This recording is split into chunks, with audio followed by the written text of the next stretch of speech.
just because we've been able to do something fairly well in the past doesn't necessarily mean that we're able to do it well today. Athletes know this. As soon as their season's over, after a couple of months, they start to notice how easy it is for them to get out of shape. Graduates know this. Once they're finally no longer in class every day, writing papers all night and cramming for tests, they notice that they start to forget a lot of the material that they were focusing on. Retired people know this. Once they no longer have to get up and go to work every single day, they notice they're not quite as sharp and as quick as they used to be. Just because we did it in the past doesn't necessarily mean that today we can do it so easily. In fact, there was a time in my life that I was almost fluent in Spanish, and then I stopped speaking it. And if you don't use it, you lose it. And now I've got to start from scratch. It reminds me of that song, that country song back in the day. Y'all remember that one? I forget who sang it. Y'all know what I'm thinking of. I ain't as good as I once was, but I was good once, as I ever was. But anyway, we can't always perform as well as we used to. But sometimes we take that for granted, especially in the spiritual life, because in the spiritual life, we may have a memory of a time when we were really close to the Lord. Maybe we had an experience at a retreat or in a small group or some kind of prayer session, and God felt very close. And maybe in our mind, we still feel like we're there, but we notice that if we're really honest with ourselves, we haven't really been giving God a whole lot of our time lately. Or maybe there's a time in our life when we were having some really good prayer habits and routines. Maybe we got up early and we actually prayed. Maybe we did a daily devotional. Maybe we went to adoration or daily mass, or we did some kind of thing that got us really well on track. And maybe we were growing well in our faith. But maybe, just maybe, that was in the past and not necessarily now in the future. It's really easy for us to kind of start slipping. We have this bad habit to just get out of shape. And we have to get back on the horse. Today is the first Sunday of Advent. It's a new liturgical season according to the liturgical calendar. And Advent is actually a time of preparation. But what we don't often talk about enough is that it's also a time of penance. Everyone's favorite P word. In fact, I was just talking to someone who's in his late 50s, early 60s. Just earlier this week, came up to me and said, I heard something new today. I've never been told this before, that Advent is supposed to be a time of penance. And really, it's not his fault. Even though he went to catechism growing up and he's gone to church his whole life, we just don't do a whole lot of talking about this. But it is. In the gospel today, Jesus is giving us another apocalyptic reading, apocalyptic discourse. And he's telling us to make sure that our hearts do not become drowsy. It's so easy for us to get tired, worn, and weary. Our hearts become drowsy. And Jesus gives us two examples of how our heart may get to the point where it's now drowsy. The first, he says, is the carousing and drunkenness. Sounds like Cajuns. And then the anxieties of daily life. It sounds like Americans. So we are double doomed. The carousing and the drunkenness is really an image of our overindulgence. It's just part of our human nature that we just tend to find ourselves at times seeking one pleasure after another. And pleasures are good. Pleasures are a gift from the Lord. But when we overindulge, it starts to take a toll on us. And we start to lose a sense of our self-control. And then the anxieties of daily life is an image, an example of the fears and the burdens that we carry on a daily basis. I've talked about that the past 2 weekends. These fears can really prevent us from approaching the Lord and living in the Holy Spirit. And Jesus says to beware that our hearts do not become drowsy from these things, from indulgence and from fears. Instead, he says to be vigilant at all times and to pray for strength. And that's what Advent is about. Advent is about strengthening our hearts, not only so that we're ready for Christmas Day, but also so that we're ready for the coming of Christ at the end of time, or for the end of our life, whenever we have to meet Christ face to face, or just for us to regroup because we're out of shape. It's time for us to get back to it. Now, the good news is that it doesn't have to be quite as intense as Lent. Thank goodness. Lent, 6 weeks, 6.5 weeks. And Lent's kind of gloomy, it's challenging. Advent's still like that joyful anticipation. We can still have a sense of joy and excitement about Advent, but there should be some sense of preparation, some sense of penance.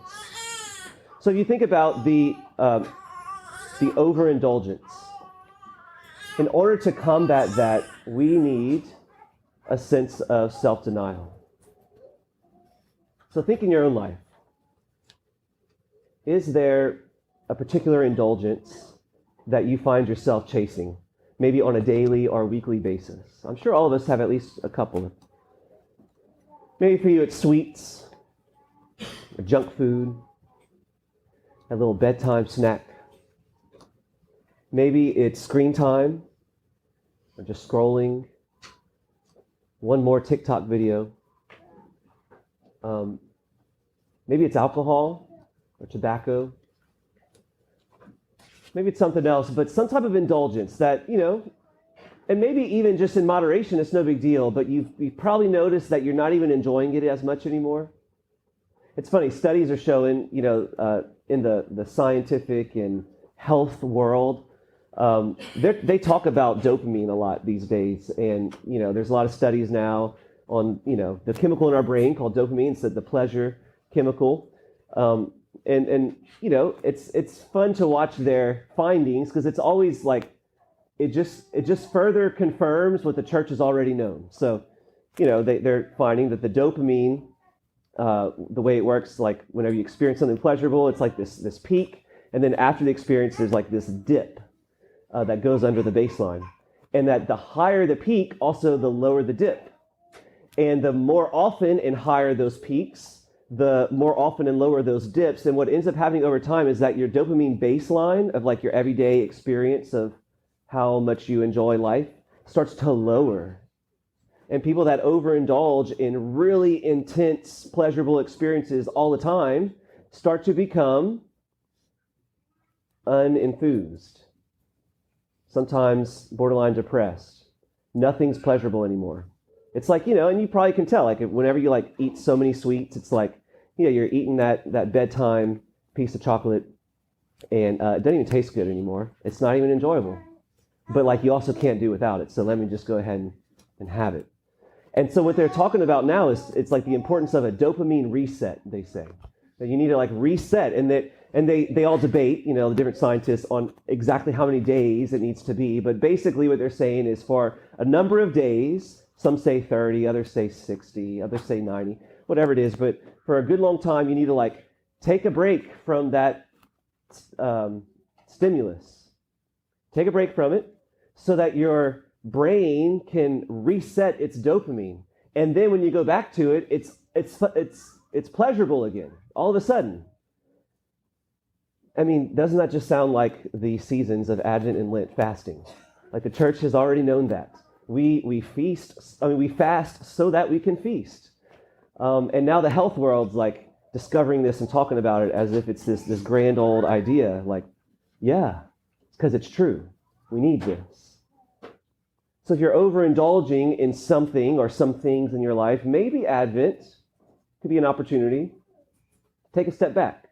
Even just in a small way. It doesn't have to be super intense, but just a little step back. Just for the sake of regaining that self-control through self-denial. And then think of your own life, the anxieties that you carry. Are there particular anxieties that burden you on a daily or weekly basis? It might be, usually it's your kids or family. Maybe it's finances or your job, your career, or schoolwork if you're still in school, your tests you're studying for. Maybe it's just your own personal reputation or your external appearance towards others. Is there a burden or an anxiety that you carry too often? And if so, maybe that is an invitation to a greater commitment to prayer. We need to surrender these anxieties on a regular, daily basis. And if we are burdened by these anxieties, it's possible that we're just putting too much on ourselves. It's too much self-reliance. We're not relying on the Lord enough. We're not praying enough. We're not allowing time and space for the Lord to enter in and to act and to provide in our life. So if we're carrying these burdens, we need to surrender. So, Advent is 24 days this year. That's like 3.5 weeks. Now is an opportunity to decide on one little act of self-denial and one little commitment in prayer.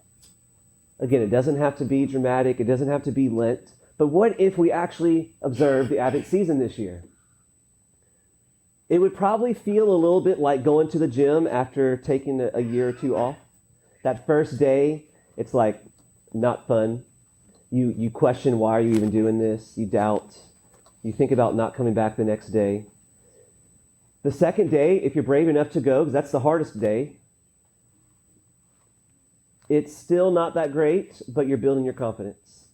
The third day, it starts to become a little bit more routine. And sooner or later, you start to, maybe, I would say, even enjoy it. If we would observe Advent with a small little act of self-denial and a small little act of a prayer commitment for these next 24 days, imagine what that could do for you and for your family. Not only would the Christmas season be more meaningful and more powerful, you may even walk away with a dopamine reset. Life becomes more enjoyable. You may walk away with a strengthened heart instead of being so drowsy and weary in your faith. And your relationship with God will be all the more better for it. The world wants to rush straight to Christmas. But if we observe Advent with a little self-denial and a little extra prayer, everything could change for the better. Amen. Hey guys, thanks again for listening to our podcast. Don't forget to click the links below to learn more about our mission. Thanks.